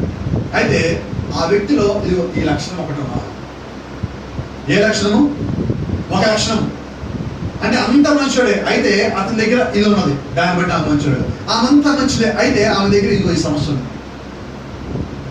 నువ్వు నిజంగా దేవుడు ఆత్మ కలిగి ఉన్నప్పుడు నీ దగ్గర ఏ సమస్య లేదు, నీ ద్వారా ఏ సమస్య రాదు. ఎందుకని? నువ్వు దేవుడు ఆత్మ కలిగినప్పుడు దేవుడు ఆత్మకి భూమి మీద ప్రతినిధివై ఉన్నావు. దేవుడు యొక్క ఆత్మ నీతో పాటు ఉన్నప్పుడు నీవేమైనావు అంటే దేవుడు ఆత్మలో ఒక భాగమై ఉన్నావు. కాబట్టి ఈరోజు నేనేమై ఉన్నానో అది దేవుడై ఉన్నాడు. నేనేం పొందుకున్నానంటే దేవుడు యొక్క కృపను బట్టే నేను పొందుకున్నాను. ఏమేన్? కాబట్టి గమనించండి, గతంలో మీకు చెప్పాను, మళ్ళీ మీకు జ్ఞాపకం చేస్తాను ఇంకొకసారి అని ఇక్కడ సందర్భం వచ్చింది. కాబట్టి ఒక ఆర్టిస్ట్ని ఆయన దగ్గరికి మనం వెళ్తే, మీరు ఏది మాట్లాడినా ఆర్టిస్టు తనకు సంబంధించే చిత్రాలతోనో తను ఏదైతే ఆ ఆర్ట్ కలిగి ఉన్నాడో దానిలోంచి మీకు చూపించడానికి ప్రయత్నం చేస్తారు. అతని మనసుని, అతని యొక్క భావాల్ని, అతని యొక్క అభిప్రాయాల్ని మనకి వాటిని చూపిస్తా చెప్తా ఉంటాడు. గమనించండి. అదే మీరు ఒక దొంగ దగ్గరికి వెళ్ళారనుకోండి, అతను ఏం చేస్తాడు? చూడండి, ఒకసారి ఒక బ్యాంక్కి ఒక దొంగ ఒక ఆర్టిస్ట్ ఇద్దరు వెళ్ళారు. వీళ్ళిద్దరు లోపలికి అడుగు పెట్టారు, ఒకే గుమ్మల నుంచి లోపలికి అడుగు పెట్టారు. పక్క పక్కనే ఉన్నారు, చేతులు కూడా పట్టుకుని లోపలికి వచ్చినారు. లోపలికి వచ్చినప్పుడు ఇప్పుడు ఈ లోపల ఉన్న ఆర్టిస్ట్ యొక్క ఆలోచన ఎలా ఉంటుంది? లోపల మనం చెక్ చేసుకుంటాడు, ఈ ఐటమ్స్ ఎలా ఉన్నాయి, అక్కడ పెయింటింగ్స్ ఎలా ఉన్నాయి, ఇక్కడ ఎలా ఉన్నాయి, ఇంకేది ఇక్కడ పెడితే బాగుండేది అన్న ఆలోచన కలిగి ఉంటాడు. దొంగ ఆలోచన ఎలా ఉంటుంది? ఎలా ఉంటుంది? ఎక్కడి నుంచి ఇక్కడ ఏదైనా దొరికితే తీసుకుపోవడానికి ఎక్కడి నుంచి మార్గం బాగుంటుందని అతను ఆలోచిస్తున్నాను. ఒకే గుణం నుంచి వచ్చి అడుగుతారు. కాబట్టి గమనించండి, ఈ కాలం ప్రవర్తించినాడు. సంఘములో కూడా రెండు రకాల ఆత్మలు ఉన్నాయి అన్నాడు. దేవుడు ఒక ఆత్మ ఉన్నది, దురాత్మ ఉన్నది, రెండు సంఘములు ఆయన అంటాడు. ఇంకా ఈ రెండు ఇలాగ పెనవేసుకుని ఉన్నాయి అన్నాడు. అది విడదీయడానికి వీల్లేదని. ఎందుకు విడదీయడానికి వీల్లేదు? చెప్తున్నాడు, ప్రతి ఉద్యమంలో రెండు బయటకు వస్తాయి. రెండు అంటే ఆయన అంటాడు ఖచ్చితంగా ట్విన్స్ బయటకు వస్తాయి అన్నాడు. ప్రతి ఉద్యమంలో. And each and every revival, it produces two things which are twins. ప్రతి ఉద్యమం కూడా రెండింటి ఉత్పత్తి చేస్తారు. రెండేంటంటే, ఒకటి మంచిది, ఒకటి చెడ్డది. ఏదైనా తోటలో మీరు కానీ చూస్తున్నట్లయితే జీవవృక్షం అక్కడికి వచ్చింది, మంచి చెడును తెరవచ్చే చెడు కూడా వచ్చింది. ఇది ఉన్నది, అది ఉన్నది. కయ్యి ఉన్నాడు, హేబేలు ఉన్నాడు, ఏషా ఉన్నాడు, యాకోబు ఉన్నాడు, యేసు ఉన్నాడు, యూదా ఉన్నాడు. అలాగే ఈ కాలంలో కూడా నిజమైన విశ్వాసి ఉన్నాడు, అవిశ్వాసి కూడా. వీళ్ళిద్దరు ఉండాలి సారండి. అందరూ ఎవరైనా ఇలాగ అన్నట్లయితే అది పెద్ద అబద్ధం. ఏంటంటే పెద్ద అబద్ధం? అసలు మా చర్చిలో అందరూ మంచి విశ్వాసాలండి, అసలు చెడ్డోళ్ళే లేదు అన్నాడంటే అక్కడ ఏదో లోపం ఉన్నట్టు. ఆ పాస్టర్ గారు ఏదో ఒక ప్రలోభానికి పడిపడారు. చూడండి, ఈరోజు కులాల మీద కట్టే సంఘాలు ఉన్నాయి, మతాల మీద కట్టే సంఘాలు ఉన్నాయి, బంధుత్వాల మీద కట్టే సంఘాలు ఉన్నాయి. అయితే నిజమైన సంఘం దేని మీద కట్టబడాలంటే అపోస్తలుల బోధ మీద, ప్రవక్తలు వేసిన పునాది మీద, యేసుక్రీస్తు అనే వాక్యం మీద నిజమైన ద్రాక్షవల్లిలో మన సంఘము కట్టాలి. ఎందుకంటే సంఘం ఎవరిది? సంఘం నాది కాదు, సంఘము దేవుడి దైవం. కాబట్టి ఈ సంఘం కట్టేది దేవుడే. నువ్వు పనివాడి దానిలో మాత్రమే, అంతేగాని నా ఇష్టం వచ్చే నేను కట్టడానికి వీల్లేదండి. ఈ సంఘము దేవుడిది కాబట్టి ఆయన ఎలాగైతే చెప్పున్నాడో నేను అలాగే కట్టవచ్చు. అలా కట్టకుండా ఉన్న సంఘాన్ని ఏమంటామంటే అది మెసేజ్ అని పేరు పెట్టుకోవచ్చు, మెసేజ్ అని బోర్డు పెట్టుకోవచ్చు, యేసుక్రీస్తు బొమ్మ వేయచ్చు, 7 సంఖ్యాలముల బొమ్మ వేసుకోవచ్చు, దేవస్తంభం యొక్క బొమ్మ వేసుకోవచ్చు, ప్రవక్త యొక్క ఫోటో పెట్టుకోవచ్చు. అయితే అది డినామినేషన్. ఏది ఒక కులం మీద, మతం మీద, బంధుత్వం మీద అలాగే కట్టుకున్నట్లయితే దేవుని యొక్క సంఘం కాదండి. దేవుని యొక్క సంఘం ఏంటంటే బైబిల్ చెప్తుంది యేసుక్రీస్తు అందరికీ ప్రభువు. ఆయన ఎవరికి ప్రభువు? అందరికీ. అపోస్తలుడైన పేతురు అంటున్నట్టుగా ఇది వరము ఎవరికంటే యేసుక్రీస్తుకి, ఆయన చేత పిలువబడిన వారికి, దూరస్థులకి, అనగా ప్రభు తన వద్దకి పిలిచిన వారందరికీ పరిశుద్ధాత్మ చెందుతాడు. ఒకరికి కాదని పరిశుద్ధాత్మ అందరికీ సమానంగా ఇవ్వబడ్డాడు. కాబట్టి ఇక్కడ కులము లేదు, మతము లేదు, జాతి లేదు, అన్ని కలిపిన వాడే దేవుడై ఉన్నాడు. అక్కడ అన్నింటిలోంచి కావాల్సిన బయట తీసేవాడే దేవుడై ఉన్నాడు. అసలు చర్చ్ అంటేనే లోకంలోంచి బయటికి పిలుస్తున్నాడు. దానిలోంచి బయటికి పిలిచినప్పుడు మళ్ళీ ఈ పిలువబడి సంఘం 2 భాగాలే. ఏంటి 2 భాగాలు?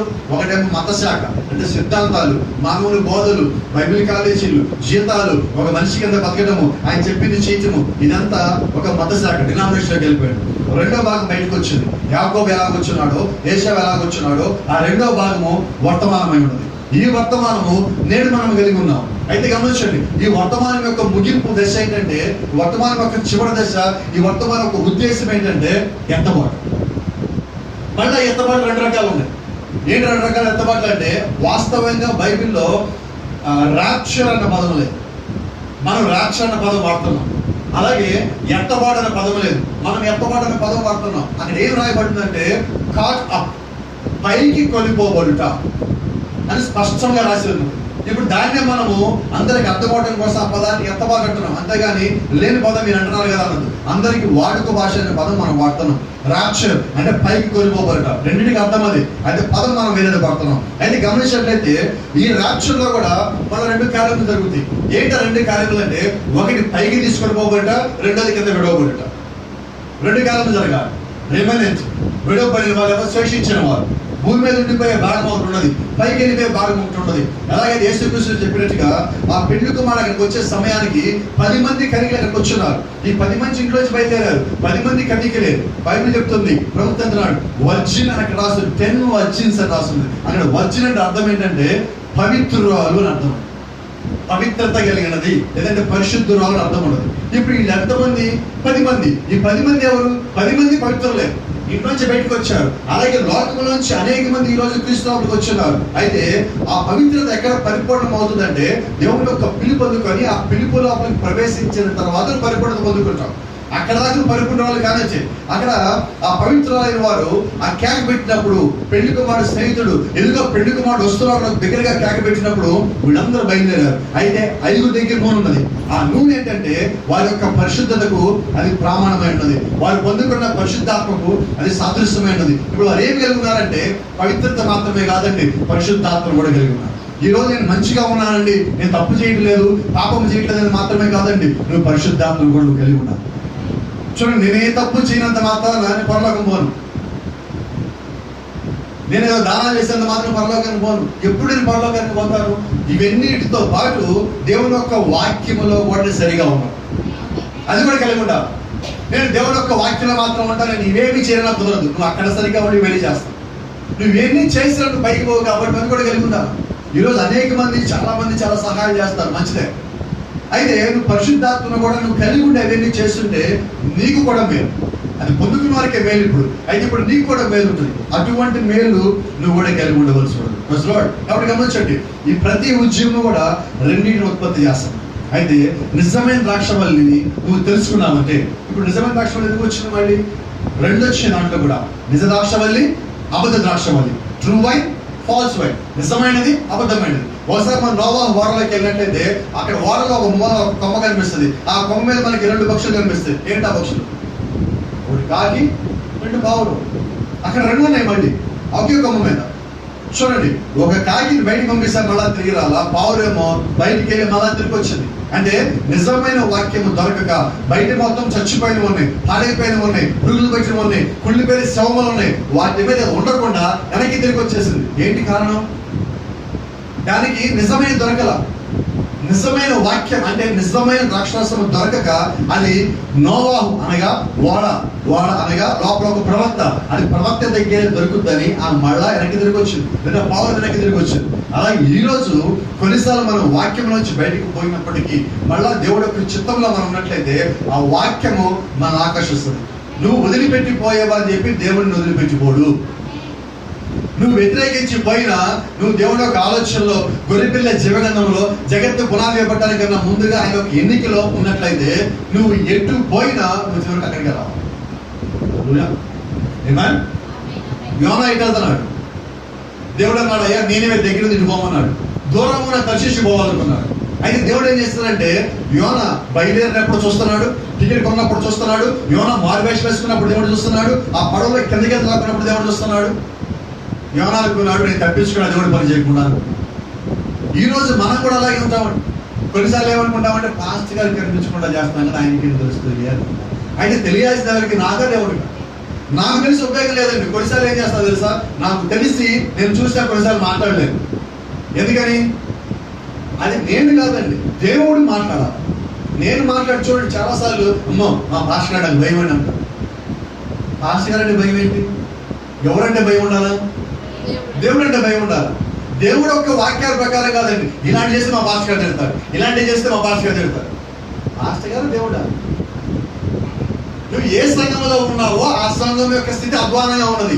మా పాస్టర్ గారు చూస్తే భయపడతానన్నామంటే నేను దేవుని భయం ఉండాలి. నీ పాస్టర్ నిజంగా దేవుడి భయం ఉంటే నీకు దేవుడి భయం నేర్పిస్తాడు. నా భయం నేర్పించి ఉపయోగం లేదండి. చచ్చిపోతారు, ప్రాణాలు పోతాయి, నశించిపోతారు. దేవుడి భయం ఉంటే మీరు నశించిపోయినా పైకి లేవబడతారు. అనుకుని చూడండి, ఈ కాల ప్రవక్త అంటాడు, బైబిల్ చెప్తా ఉన్నది, ఒకవేళ నీ శరీరము కాల్చి వేసినప్పటికీ కూడా, ఆ పిలుపు వచ్చినప్పుడు, యేసుక్రీస్తుని పేరు పెట్టి పిలిచినప్పుడు ఆ అగ్ని యొక్క శరీరం సమర్పిస్తాయి ముందు తీసుకొచ్చి. నువ్వు సముద్రంలో కొట్టుకుపోయినప్పటికీ ఆ పిలుపు ఆ సమయం వచ్చినప్పుడు సముద్రం తల ఉన్న ముద్దుల మొత్తాన్ని దేవుడికి అప్పచెప్పాల్సిందే. కాబట్టి నువ్వు ఏ స్థితిలో ఉన్నా, సింహంలో తినేసిన, అగ్నిలో కాల్చేయబడినా, నీటిలో పడవేయబడినా, నువ్వు మట్టిలో కలిసిపోయినా నువ్వు మళ్ళా తిరిగి పైకి లేస్తావు. కాబట్టి నువ్వు ఆయన భయం కలిగి ఉన్నప్పుడు నువ్వు ఆయనలో ఉంటావు. కాబట్టి గమనించండి, ఇప్పుడు ఈ మాట మాట్లాడుకుందాం. నేను నిజమైన ద్రాక్షవల్లిని. నేనంటే ఎవరు? పాస్టర్ గారా? దేవుడు. ఎవరు కలిగి ఉండాలి? ఇప్పుడు యేసుక్రీస్తు అన్న మాట చూద్దాం. చూడండి, నా మాటలు మీ యందు, మీరు నా యందు నిలిచిన యెడల నేను మీ జీవితంలో కార్యం చేయగలను. ఇప్పుడు నేనంటే ఇక్కడ నేనా? దేవుడా? పాస్టర్ గారు ఏమి చేయలేరు. పాస్టర్ గారి మాట వెళ్ళిపోతే ప్రయోజనం లేదండి. ఎవరి మాట ఉండాలా? ప్రభు అయిన యేసుక్రీస్తు మాటలు మన లోపల ఉండాలా. ఆయన యొక్క శక్తి ప్రభావంలో మన లోపల ఉండాలి. అప్పుడు దేవుడు మన జీవితంలో కార్యములు చేస్తారండి. అప్పుడు గమనించండి, ప్రభు అయిన యేసుక్రీస్తు మన జీవితంలో ఏమైనా చేయాలంటే మొట్టమొదటి చేయాల్సింది, చిట్ట చివరి చేస్తే ఒకటే, మనం ఆయనలో ఉండాలి. ఆయనలో ఉండకుండా ఆయన నుంచి బయటకు వచ్చామంటే మన వేర్లు తెగిపోయింది. మనకి ఆయనకున్న ఆ కనెక్షన్ పోయినది. ఆ కనెక్షన్ పోయినప్పుడు ఆయన యొక్క ప్రభావం నీ మీద లేదు.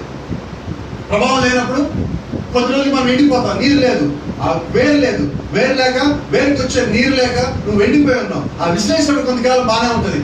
ఆ గాలిగా నీరు కొట్టుకుపోతాం. ఆ తర్వాత ఎండ వస్తుంది, ఎండిపోతాం. ఆ తర్వాత ఏం చేస్తాడు తెలుసా? బైబిల్ అంటుంది, యేసుక్రీస్తు అంటున్నాడు, ఆ ఎండిపోయిన తీగల మొత్తాన్ని దగ్గర చేర్చి ఒక కట్ట కట్టి ఆ ఇల్లులో పడేసి కాల్ చేస్తాడు. ఎప్పుడు కాల్చేయబడుతున్నది?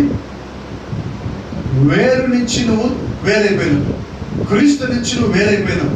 అయితే బైబిల్ అంటుంది, నువ్వు చీకటి నుంచి వేరవు, పాపము నుంచి నువ్వు వేరవు, అవిశ్వాసం నుంచి వేరవు. వాటి నుంచి వేరవటమంటే అర్థం ఏంటో తెలుసా? నువ్వు క్రీస్తు లోపలికి రమ్మని. లోకం నుంచి బయటికి రమ్మంటే అర్థం ఏంటి? నువ్వు క్రీస్తు లోపల రమ్మని. పాపం నుంచి బయటికి రమ్మంటే నువ్వు క్రీస్తు లోపల రమ్మని. అంటే మనకి దాన్ని సరిగా అర్థం చేసుకోవాలి. దేవుని యొక్క వాక్యమును, ఆ వాక్యం పరిపూర్ణత అంటే దాన్ని మనం ప్రత్యక్షత అంటాం. ఆ వాక్యం యొక్క బయలుపాటు నువ్వు కలిగి ఉన్నప్పుడు ఆ రుచి ఏంటో నీకు అర్థమవుతుంది, దానిలో ఉన్న సంతోషం ఏంటో నీకు అర్థమవుతుంది, దాని యొక్క ప్రభావం ఏంటో నీకు అర్థమవుతుంది. వచ్చిన మాట చెప్పలేండి. ఇక్కడ యేసుక్రీస్తుని కానాను పెళ్లి మీద పిలిచినప్పుడు, పోయిన వారం మనం మాట్లాడుకున్నాం, దాని ఒక ముగింపు మాట్లాడుకున్నాం. కానాను పెళ్లి మీద పిలిచినప్పుడు యేసుకి భూమి మీద తల్లిగా పిలువబడిన మరియా అంటుంది, అయ్యా ద్రాక్షరసం అయిపోయి తీసుకురాపోండి. ఆయన సమాధానం చెప్పి, నాగడి ఇంకా రాలేదమ్మా. ఆ తర్వాత యేసుక్రీస్తు అతను తాగిపోకుండా అక్కడే నిలబడి ఉన్నప్పుడు ఆమె అంటుంది, ఇక నుంచి ఏం చెప్పి చేయండి.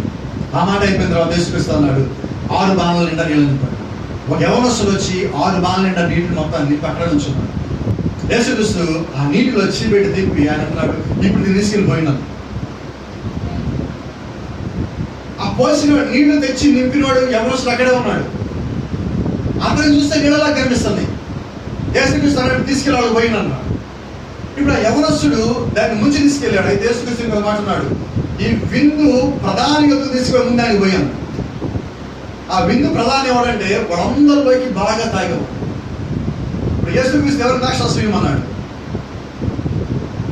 రెగ్యులర్గా తాగే వ్యక్తికి తీసుకొని వచ్చి ఆయన ద్రాక్షారసం పోయమన్నాడు. ఇప్పుడు యవనస్తుడు ఆ రెగ్యులర్గా తాగే ముందుగా గ్లాస్ పెట్టి ఆ గ్లాస్ తీసుకు పోస్తున్నాడు. ఈ యవనస్తుడిలో నీళ్ళే కనిపిస్తుంది. ఆయన ముందు పెట్టాడు. అతను అన్నాడు, సరే నేను తాగుతాను వెళ్ళాను. ఆ యవనస్తుడు అన్నాడు, కాదు మీరు తాగితే నేను ఇక్కడి నుంచి వెళ్తాను. ఎందుకని? ఇతను తాగితే అది నీలో ద్రాక్షరసం అని చెప్తే ఇది నీళ్ళకి పోయాలి. యేసుక్రీస్తు టెస్ట్ పెట్టాడండి. ఆ టెస్ట్ ఎప్పుడు యవనస్తుడు అక్కడ నిలబడి ఉన్నాడు. నీళ్లు తెచ్చిన యవనస్తుడే అదే నీటిని ముంచి తీసుకెళ్ళి ద్రాక్షరసం పోస్తున్నాడు. అది ఎలా ఉంటుంది అక్కడ ఉన్న వ్యక్తికి? మనమే చేస్తున్నామండి.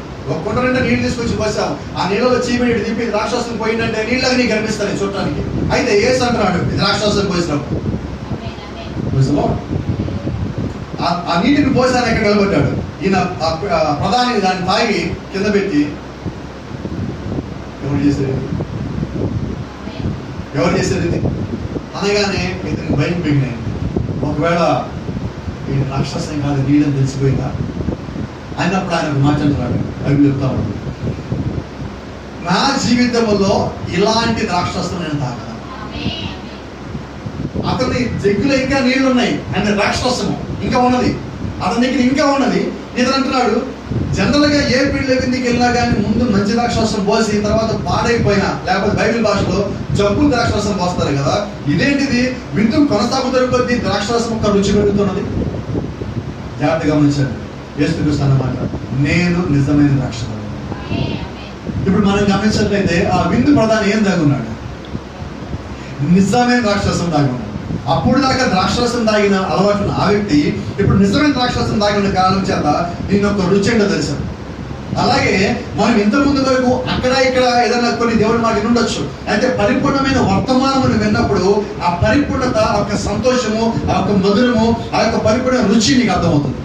అన్ని వింటం వేరండి. వర్తమానం యొక్క లోతును, బైబిల్ యొక్క లోతును నువ్వు తెలుసుకోవటం అది నీకు ఒక సంతోషాన్ని ఇస్తుంది, ఒక ఉజ్జీవాన్ని ఇస్తుంది, అది నీకు శక్తిని, బలాన్ని కూడా ఇస్తుంది. ఒక ద్రాక్షరసం తాగినప్పుడు అపోస్తలుడు పౌలు అంటాడు, ఒకవేళ మీ ఒళ్ళంతా నొప్పులుగా ఉన్నదా, నువ్వు ప్రయాణం అలసిపోయి ఉన్నావా, కొద్ది ద్రాక్షరసం తెచ్చుకోండి. ఏంటా ద్రాక్షరసం? చాలా మంది అంటారు దాన్ని బట్టి ఈరోజు డినామినేషన్ సంఘాలను ఏం చేస్తున్నాయంటే సోషల్ డ్రింకింగ్ పెట్టారు, సోషల్ డిస్టెన్స్ పెట్టుకోవాలి, సోషల్ డ్రింకింగ్ పెట్టారు. ఏంటి సోషల్ డ్రింకింగ్ అంటే 20-30 తారీఖు రాత్రి అందరూ కలిసి ఇంట్లో పిల్లలు, పెద్దవాళ్ళు, పాస్టర్ గారు ఇంట్లో కుటుంబాలు, విశ్వాసం అందరూ కలిసి రెడ్ వైన్ తాగుతారు, మందు తాగుతారు. ఏమంటారంటే దానికి అది అపోస్తలుల పోలి కొద్దిగా పుచ్చుకోవచ్చు అన్నాడు కదా. అయితే బైబిల్లో ఒక మాట స్పష్టంగా ఉన్నది, యోహానుని పెంచినప్పుడు, సంసోన్ని పెంచబడేటప్పుడు యోహాను తల్లిదండ్రులకి, సంసోన్ తల్లిదండ్రులకి దేవుని యొక్క దూత స్పష్టంగా చెప్పుకున్నాడు, మద్యమైనను ద్రాక్షరసమైన తాగించవద్దు. అంటే మద్యం వేరు, ద్రాక్షరసం. వీళ్ళే చేశారు, దాన్ని మిక్సింగ్ చేశారు. బైబిల్ అంటే వేరే మిక్స్ చేయదు. Don't add anything and don't remove anything from the Bible. Bible నుంచి నువ్వు ఏమి తీయద్దు, నువ్వేమి కలపద్దు. వీళ్ళేం చేస్తారు, వీళ్ళకి తాగాలన్నది ఆ వాక్యం తీసుకొని వీళ్ళకి అనుకూలంగా మార్చుకొని వీళ్ళు తాగడం బిగించేస్తారు. కాబట్టి గమనించండి. ఇప్పుడు అది వైన్ దాంట్లో రెడ్ వైనే అంటే ద్రాక్షరసమా? కాదండి. ఇక్కడ చెప్పింది ఏంటి? ఇది ద్రాక్షరసము. ఈ ద్రాక్షరసం ఏంటంటే నువ్వు కేవలము ద్రాక్షాలతో తయారు చేస్తుంది. దాంట్లో ఏం చేశారు, నీకు కావాల్సిన, నీకు మత్తెక్కించడానికి కావాల్సిన దాని లోపల కలిపి ఉన్నావు, అంటే సంకరం చేయబడి ద్రాక్షరసం. ఈరోజు మనం ఏం మాట్లాడుకుంటున్నాం? Revolution of the true wine, నిజమైన ద్రాక్షరసం యొక్క ప్రత్యక్షత, లేకపోతే బయలుపాటు. పరిపూర్ణమైన వాక్యములు ఉన్నప్పుడు నువ్వు కూడా ప్రవక్త ఒక మాట చెప్తాను. ఒకసారి ఆయనకి ఒక వ్యక్తి కనిపించాడు. అతను ఎప్పుడు దాన్ని మనం ఇంతకుముందు భాషలో ఔరంగజేబు హుమయూన్ గురించి ఉంటుంది, మొదటి కింగ్స్. హుమయూన్ దానికి బానిసరి, నల్లమందుకి చాలా మంది బానిసలు అయిపోతారు, లేకపోతే తట్టుకోలేరు అనుకోండి. అంటే ఎప్పుడు వాళ్ళు ఒక రకమైన మత్తులో ఉంటారు. అలా నల్లమందు తీసుకున్న ఒక వ్యక్తి ప్రభు దగ్గరికి వచ్చినప్పుడు ఆయన ఆ వ్యక్తి ప్రభుత్వం అడుగుతున్నాడు, అయ్యా నువ్వు నాకు డబ్బులు ఇస్తే నేను కొద్దిగా నల్లమందు కొనుక్కొని తీసుకుంటా, నేను ఒక రకమైన ఆ మత్తులో ఉండాలని ఆశపడుతున్నా అంటే ప్రభుత్వం అంటాడు, దానికన్నా ఎక్కువ మత్తెక్కించి నీకు ఒకటి ఇస్తాను తీసుకుంటావా అని. దానికన్నా మత్తెక్కించి అయితే నాకు అది కావాలన్నాడు. అప్పుడు బైబిల్ చేతులు పెట్టాడు, దానికన్నా మత్తెక్కించింది ఇదే. ఎందుకని అసలు ఎందుకు తాగుతున్నావు, ఎందుకు నువ్వు మత్తుమంది తీసుకుంటున్నావు, ఎందుకు నువ్వు మద్యం తాగుతున్నావు అంటే నాకున్న బాధలు మర్చిపోవాలి. అయితే నీకు తాగి దిగిపోగానే మళ్ళా నీకు గుర్తొస్తాయి కదా. సో నువ్వేం చేసావంటే నీకున్న డబ్బులతో ఎంతో కొంత సాల్వ్ చేయొచ్చు. సాల్వ్ చేయకపోగా తాగి సమయాన్ని పాడు చేసావు, నీ ఆరోగ్యాన్ని పాడు చేసావు, డబ్బుని పాడు చేసావు, ఆ సమస్య ఇంకా పెద్దలు చేసావు. అయితే నువ్వు వాక్యం మీద వెళ్ళినట్లయితే నీ స్థితి గ్రహిస్తావు, నీ పరిస్థితిని నువ్వు మార్చుకుంటావు, దాన్ని ఎలా సక్రమంగా వాడాలో తెలుసుకుంటావు, నువ్వు ప్రార్థించేవాడిగా ఉంటావు. ఆ కార్యం నీ జీవితంలో జరిగినప్పుడు నువ్వు ఒక ప్రార్థనాపరుడిగా, ఒక యోధుగా మిగిలి ఉంటావు. ఇవన్నీ పక్కకి వెళ్ళిపోయింది. అప్పుడు ఆయన అంటున్నాడు, ఇదంతా ఆయన ఇంకో మరొకడు అంటాడు, ఈ తాగుడు అనేది దాని గురించి ఆయన మాట్లాడుతున్నాడు. ఒక వ్యక్తి తన కష్టపడి సంపాదించిన మొత్తాన్ని మద్యం కొరకు ఖర్చు పెడుతున్నాడు అని ఆయన అంటాడు. సాతాను నువ్వు సంపాదించిన సంపాదన నీ కుటుంబానికి పోనీయకుండా నీ బలహీనతను వాడుకొని నీ సంపాదన మొత్తాన్ని వ్యర్థం చేస్తున్నది. అంటే ఒక బలహీనత మన లోపల ఉంటే ఆ బలహీనత సాతాను వాడుకోగలడు. నువ్వు ఆ బలహీనత పోవాలంటే నువ్వు దానిలోనే ఉండి ఇక నా జీవితం ఇంతే అనుకోవడం కాదు, దాని నుంచి నువ్వు బయటికి రా. ఒక అడుగు నువ్వు బయటికి పెట్టు, ఒక అడుగు నువ్వు ప్రార్థించు, ఒక అడుగు నువ్వు దేవుడిని అడుగు అని అంటున్నాడు. మీరు నాలో ఉండి నా మాటలు మీలో ఉన్న ఎడల మీరు అడిగిన ప్రతి ఒక్కటి మీరు పొందుకుంటారు. ఎప్పుడు పొందుకుంటాం? ఆయన అడిగినప్పుడు పొందుకోమండి. ఆయన మాటను మనలో పెట్టుకొని మనం అడిగినప్పుడు దాన్ని మనం పొందుకుంటాం. ఈరోజు ఆ స్థితి కూడా మనకు తెలియాలి. ఎప్పుడు దేవుణ్ణి అడుగుతున్నాం, ఎందుకు దేవుణ్ణి అడుగుతున్నాం, ఎలాంటి దేవుణ్ణి అడుగుతున్నాం, ఎప్పుడు దేవుడు మనం అడిగితే చేస్తాడు, ఆ స్థితిని వెలిగి నువ్వు దేవుణ్ణి అడుగు. నేనే ఒక రహస్యం చెప్తాను నీకు, నీ స్థితిని దేవుడి ముందు పెట్టు, నువ్వేమడగద్దు. అసలు అది కూడా అవసరం లేదండి. గట్టిగా మాట్లాడు. యథార్థంగా నీ మనసులో ప్రభువా ఇదిగో నేను నీ కోసం నిలబడాలనుకుంటున్నా, నాకు సహాయం చెయ్యి అని ఒక మాటను కానీ అడిగినట్లయితే నీకు కావలసిన జీవిత అవసరాలు మొత్తం దేవుడు తెలుస్తాడు. జీవిత అవసరాలు ఇది ఎప్పుడు అంటారు, టెంపరీ దేవుడిని అడగద్దాడు. ఇదే అద్దె కట్టాలి, అద్దె డబ్బులు లేదు ఏమంటాం మన దేవుడిని, ప్రభా నాకు అద్దె డబ్బులు లేవనైనా ఎలాగైనా ప్రభా నాకు అద్దె డబ్బులు ఏర్పాటు చేయమంటావు. అయితే నువ్వు అద్దె డబ్బులు దేవుడిని అడిగామంటే ఆయన అద్దె డబ్బులు అడిగిస్తాడు. ప్రభా అసలు నా కోసం నువ్వేం దాచిపెట్టి దగ్గర బ్యాంకులే ఉన్నాయి, అది నువ్వు ప్రభా నాకు అడగండి. ఆయన ఎంత ఇవ్వాలి? అప్పుడు ఒకవేళ నువ్వు దేవుడు నీకు ₹1,00,000 ఇవ్వాలనుకుంటే నువ్వు 3,500 అడుగుతున్నావేమో, అప్పుడు దేవుడు నీకు ఎంత ఇవ్వాలి? నా నామం లేదంటే మీకు ఇవ్వబడుతుంది. కాబట్టి ఎంత ఇవ్వాలి? మీరు అడిగింది 3,500. నేనంటాను మీకు అడగడం రాదంట. కాబట్టి దేవుడిని ఏమడిగా, ప్రభువా నేను నీ బిడ్డని కాబట్టి నాకు ఏమి ఇవ్వాలి? నీ ఇష్టం ప్రభా, నీ ఎలా ఏర్పాటు చేసి వచ్చి నీ ఏర్పాట్లు ఏందో తెలుసు కదా, అదేసి నేను రెడీ. అయితే కొన్నిసార్లు మన సమస్య ఏంటంటే నాకు ఏం జరగబోతుందో నాకు తెలియాలని ఒకటి ఉంటుంది బాబు. ఇది ఒక దాన్ని ఏమంటానంటే నేను ఒక వ్యాధి. అది నాకు ఏమవుతుందో నాకు తెలుసుకోవాలి, నాకు ఏం జరగబోతుందో నాకు తెలుసుకోవాలి. నేనంటాను నువ్వు ఏం చేస్తావు తెలుసుకోని. Can you change anything? Can you change one thing? ఏం మార్చలేము మనం. అయితే ఒక మాట అడుగు, ప్రభువా నాకేం జరుగుతుందో నీకు తెలుసు, నాకు తిరగాల్సిన పని లేదు, నా గురించి నువ్వు ఏం చేసినా మేలేనే చేస్తావు. అసలు ఒక చిన్న మాట చెప్తా. ఒకసారి నాలాంటి వాడు ఒక రాజు దగ్గర మంత్రిగా ఉన్నాడు. ఏది జరిగినా కానీ దేవుడిని మంచిగా చేస్తాడంటారు, దేవుడు మన మంచిగా చేస్తాడంట. ఒకరోజు ఈ వేటకి వెళ్ళినప్పుడు ఆ రాజు కోపం వచ్చింది. ఈ రాజుకి దెబ్బ తగిలింది. దెబ్బ తగిలి ఏం చేశారంటే, రాజా దేవుడు మన మంచిగా చేశారన్న. ఆయన కోపం వచ్చి మంత్రి వేలు కట్ చేశాడు. మన మంచిగా చేస్తుంటాడు. వీళ్ళు వేటకి వెళ్ళినప్పుడు ఏం చేస్తారు, దారిలో తప్పిపోయి ఆటవికులు దొరికారు. ఆటవికులు బలి దానికి మొత్తం ఏర్పాట్లు చేశారు. బలి ఇచ్చే సమయంలో వాళ్ళు చెక్ చేస్తే 7 చేతులు కట్లు కనిపించింది. వాళ్ళు అన్నారు దెబ్బలు తగిలిన వాళ్ళని దేవుడికి బలి మధ్య పెద్ద వదిలిపెట్టేస్తారు. ఏం జరిగింది అంటే ఒక్కోసారి నీ గాయం అయినప్పటికీ కూడా అది నీ మేలుగా జరుగుతుంది. ఆ తర్వాత రాజు బయటకు వచ్చాడు, మంత్రి గారు మీరు చెప్పిన నిజమే, ఇంకెప్పుడేను ఇలాగను. కాబట్టి నీ కళ్ళకి కనిపించి చెడులాగా ఉండొచ్చు, అయితే దేవుడి నిమిత్తం మంచి దాన్ని దాచిపెట్టి ఉంచాడేమో. నీ మనసు కొన్నిసార్లు గాయం అవుతుంది, అయితే గాయం మంచిదే. అది దేవుడు చేసిన గాయం అయితే మంచిది. లోకస్తులు చేసిన గాయాల గురించి అసలు ఆలోచన అనుకుంటారు. దేవుడు మన కొరకు ఏం చేశాడు అదే మనకి కావాలి. సరే గమనించండి, ఆ విందు, ఆ ద్రాక్షరసము ఆ విందు పట్టడానికి పోయినప్పుడు ఆయన తాగంటున్నాడు, ఇటువంటి ద్రాక్షరసం నా జీవితంలో ఎన్నడూ తాగలేదు, ఇదే నా జీవితంలో నేను తాగిన శ్రేష్టమైన ద్రాక్షరసం. కాబట్టి గమనించండి, ఆ ద్రాక్షరసం ఎవరిది? ప్రభు అయిన యేసుక్రీస్తు. ఈ రోజు ఆ ప్రభు అయిన యేసుక్రీస్తు ద్రాక్షరసమే మళ్ళా దేవుడు మనకి ఇచ్చున్నాడు. అది భూ సంబంధమైనది. అయితే మనకి బైబిల్ అనే ఆత్మ సంబంధమైన ద్రాక్షరసం దేవుడు మనకి ఇచ్చున్నాడు. దానిలోంచి వర్తమానం దేవుడు మనకు ప్రత్యేకపరిచి మనకి ఇచ్చున్నాడు. కాబట్టి ఈ రోజు ప్రపంచంలో అందరూ కలిగి ఉన్న ద్రాక్షరసం కన్నా మనము మేలైన ద్రాక్షరసం కలిగి ఉన్నాం. ఆ విందు ప్రధాన అన్నట్టుగా మనము కూడా వాక్యం నాగెట్టాము. ఈరోజు నిజమైన వాక్యం ఉన్నాను, సంతోషమైన వాక్యం ఉన్నాను, ఒక ఉజ్జీవమైన వాక్యం ఉన్నాను. ఇది ఎక్కడి నుంచి వచ్చింది? ఒక మానవులోంచి కాదండి, దేవుళ్ళలోంచి వచ్చింది, ఆయనలోంచి వచ్చింది. ఈ మాటలు ద్రాక్షవల్లివే, ఈ వర్తమానము ద్రాక్షవల్లివే.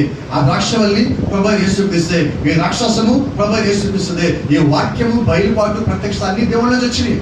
కాబట్టి నిజమైన వాక్యమును తెలుసుకోవటమే బయలుపాటు, నిజమైన ద్రాక్షరసమే బయలుపాటు. కాబట్టి ఇప్పుడు రెవల్యూషన్ ఆఫ్ ది వైన్ అంటే ప్రభు యేసుక్రీస్తు. ఆ ద్రాక్షవల్లి యొక్క ఆ ప్రత్యక్షత ఎవరంటే ప్రభు యేసుక్రీస్తు. కరెక్ట్ గా మాట్లాడినట్లయితే ఈ రోజు ఆ ప్రత్యక్షత, ఆ ద్రాక్షరసం యొక్క ప్రత్యక్షత ఎక్కడ ఉన్నదంటే దేవుడు ఆయన వధువు లోపల పెట్టున్నాడు. అంటే ఇప్పుడు ఆ ద్రాక్షరసం ఎక్కడ ఉన్నది? ఆ బయలుపాటు ఎక్కడున్నది? ఆ ప్రత్యక్షత ఎక్కడ ఉన్నదంటే దేవుడు మనలో, నాలో, మీలో అందరిలో పెట్టున్నాడు. కాబట్టి ఈరోజు మనం ఏం కలిగి ఉన్నాం? దేవుడు యొక్క బయలుపాటు మనం కలిగి ఉన్నాం, వాక్యం యొక్క ప్రత్యక్షతని మనం కలిగి ఉన్నాం. అయితే ఇవన్నీ నువ్వు కలిగి ఉన్నప్పటికీ కూడా నువ్వేమి కలిగి ఉండాలంటే ఆయన యొక్క వాక్యము నీ లోపల ఉండాలి. చాలాసార్లు చెప్పాను, మళ్ళీ మీకు జ్ఞాపకం చేస్తాను. కొన్నిసార్లు మనం ఇంట్లో ఈ కూరగాయలు కోసేటప్పుడు లేదంటే ఉల్లిపాయలు కోసేటప్పుడు మన చేతులు కట్ అవుతా ఉంటాయి. కట్ అయిన తర్వాత దానికి మనం ఏ మందు వేయము, ఏ మెడిసిన్ వేయము, ఆటోమేటిక్గా తగ్గిపోతా ఉంటాయి. ఎలా తగ్గిపోతుంది? రాసి చెప్పనా? ఆ స్వస్థత అనేది ఆల్రెడీ మీ లోపల ఉన్నది. ఆ గాయం నీకు అయినప్పుడు ఆ స్వస్థత పనిచేయడం ప్రారంభించబడుతుంది. ఈరోజు మనం అది కలిగి ఉండాలి. అలాగే నీకు సమస్య వచ్చినప్పుడు ఆ సమస్యకి సంబంధించిన పరిష్కారం కూడా దేవుడు నీ లోపల పెట్టున్నాడు. గమనించండి. ఇప్పుడు వ్యాధి నాకు వచ్చింది, మందు కూడా వేస్తానా? చెప్పండి. కరోనా ఒకటికి వచ్చింది, మెడిసిన్ కూడా వేయచ్చా? ఎట్లాగా? ఒకరికి వ్యాధి వచ్చింది, ఇంకోటి క్వారంటైన్లో పెట్టచ్చా? ఏం జరగాల? కారణం ఏంటి? ఎవరికి వ్యాధి వచ్చిందో, ఎవరికి బాధ వచ్చిందో వారికే ట్రీట్మెంట్ ఉండాలి. గమనిస్తారా? అలాగే నీకు గాయమైనప్పుడు దేవుడు నీ లోపల ట్రీట్మెంట్ పెడతాడు. మీకు బాధ కలిగినప్పుడు దేవుడు నీ లోపల నుంచి ఆ బాధను తీసేయాలి. అది తీసేయాలంటే మళ్ళీ దేవుడు ఎక్కడికి రావాలి. కాబట్టి ఈరోజు నేను ఏంటంటే నిజమైన బయలుపాటు నీవు కలిగి ఉన్నావు. నిజమైన వాక్యమును, ఆ బయలుపాటు రెండింటిని పట్టుకో. బైబిల్ చెప్తున్నది, చివరి దాకా నువ్వు దాన్ని పట్టుకొని నిలిచి ఉన్న ఎడలా. హల్లెలూయా.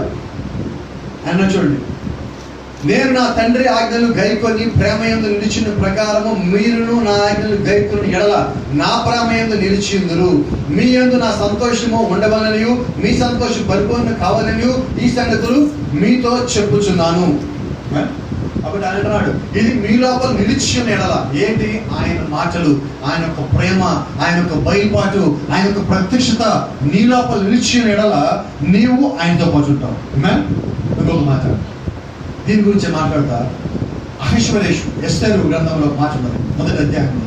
అహష్వేరోషు రాజు ఒక విందుని ఏర్పాటు చేసినప్పుడు అక్కడ విందుకు వచ్చిన అందరికీ ఆయన రాక్షసం వస్తున్నాడు. రాక్షసం వస్తా ఆయన ఒక మాట అన్నాడు, ఎవరికి ఎంత కావాలో అంత పోయింది, బలవంతం ఎవరికి లేదు. అక్కడ ఒక మాట చదివి నేను ముగిస్తాను. 7వ వచనం ఎస్తేరు గ్రంథము, book of Esther chapter 1 and verse 7. అచ్చట కూడిన వారిని అందరికీ వివిధమైన బంగారు పాత్రలతో పానమిచ్చుచు రాజు స్థితికి తగినట్టుగా రాజు ద్రాక్షారసము, చూడండి, it's not an ordinary wine, it's king's wine. రాజు ద్రాక్షారసమును దాసులు అధికముగా పోసిరి. ఆ విందు పానము ఆజ్ఞాసారముగా జరుగుతున్న బట్టి ఎవరును బలవంతం చేయలేదు. ఎవడు కోరినట్టుగా వారికి పెట్టవలని తన కోట పనివారికి రాజు ఆజ్ఞ ఇచ్చియుండెను. అలాగే ఈ దినము ప్రభువైన యేసుక్రీస్తు కూడా మనకి వాక్యమైన ద్రాక్షరసం ఇచ్చున్నాడు. అయితే ఇది కొలత లేదు, ఎవరికి ఎంత కావాలో అంత తీసుకోవచ్చు. మొత్తం మీ ముందే ఉంచబడింది. మనం ఒక బఫేకి వెళ్తాం, బఫేలో ఎంత తినచ్చు మీరు? బఫే అంటే అర్థం అన్లిమిటెడ్. అలాగే ప్రభువైన యేసుక్రీస్తు నుంచి వచ్చే ఆయన వాక్య జ్ఞానం అన్లిమిటెడ్, ఆయన నుంచి వచ్చే బయలుపాటు అన్లిమిటెడ్, ఆ యొక్క ప్రత్యక్షత అన్లిమిటెడ్, ఆయన చేసే కార్యములు అన్లిమిటెడ్. అయితే నువ్వు లిమిట్ చేసుకుంటావు, నాకు ఇది చాలు, నాకు ఇక్కడ చాలు, నేను ఇలా ఉంటాను అని నువ్వు ఆయన ఆపుతున్నావు. నేను అంటున్నా ఆయన ఆపదు. ఏదైనా ఆపు, లోకము ఆపు, ప్రపంచం ఆపు, లోకపు స్థితులు ఆపు, లోకపు గతులను ఆపు, అన్నిటిని ఆపు. కానీ ప్రభు అయిన యేసుక్రీస్తుని ఆయన యొక్క వాక్యమును నువ్వు ఆపవద్దు. బైబిల్ అనంతమైనది, అలాగే వర్తమానం అనంతమైనది, ఆయన రాక్షరసము అంతులేనిది, అలాగే పరలోకములో నువ్వు నివసించే కాలము కూడా అనంతమై ఉంది. కాబట్టి మన దేవుడు అనంతుడై ఉన్నాడు, సర్వాంతర్యమై ఉన్నాడు, సర్వశక్తిమంతుడై ఉన్నాడు. ఆయన నిత్యం మన మధ్యలో ఉండేవాడై ఉన్నాడు. ఆయన ఎక్కడంటే అక్కడ ఉండగల దేవుడై ఉన్నాడు. కాబట్టి అటువంటి దేవుడు నువ్వు కలిగి ఉన్నావు. కలిగి ఉండటమే కాదు, నీవు ఆయనలో ఉన్నావు. ఆయనలో ఉన్నావంటే ఆయనని నువ్వు కలిగి ఉన్నావు. కాబట్టి నువ్వు ఆయనలో ఉన్నప్పుడు నీ వేళ్ళు ఎక్కడున్నాయి? పరలోకంలో ఉన్నాయి. కాబట్టి నీ యొక్క ప్రవర్తన ఎలా ఉండాలి? పరలోకంలో నువ్వు ఎలాగైతే ఉన్నావో ఆ విధముగా నువ్వు భూమి మీద జీవించడానికి ప్రయత్నించు. అంతేగాని నేను పరసంబంధిని నాన్సెన్స్, నేను భూమి మీద ఉన్నట్టు కుదరదు. నీ టైం అయిపోయిందో నువ్వు ఇక్కడే ఉండాలి. ఇక్కడే ఉంటూ ఆ పరలోకం యొక్క దేవుని యొక్క స్థితిని ఇక్కడ ప్రతిబింబించాలి. అట్టి విధంగా నువ్వు ఉన్నప్పుడు ఆశ్చర్యమైన దేవుడి యొక్క కార్యములు నీతోనే దేవుడు జరిగిస్తాడు. అప్పుడు గమనించండి, నిజమైన ద్రాక్షరసం యొక్క బయలుపాటు ఎవరంటే ప్రభు అయిన యేసుక్రీస్తు. ఈరోజు మనము అదే కలిగి ఉన్నాం. ఆ వర్తమానమే ఈ బైబిల్ యొక్క సారాంశము, మన వర్తమానం. యేసుక్రీస్తు ఎందుకు ఇది ప్రయాసపడ్డాడంటే వధువు కోసం. కాబట్టి ఈ వర్తమానము వధువు కోసం, ద్రాక్షరసము వధువు కోసం, మనం ఎవరి కోసము? క్రీస్తు కోసం. కాబట్టి ఇప్పుడు క్రీస్తు వేరుగా లేడు, వధువు వేరుగా లేడు, వర్తమానం వేరుగా లేదు, బైబిల్ వేరుగా లేదు. ఆ రెండు కలిసి ఉన్నాయి. అలాగే మనము క్రీస్తుతో కలిసి ఉన్నప్పుడు మనము ఆయన బట్టి అన్ని కలవలు చేయగలము. Amen? Let us stand up for word of prayer.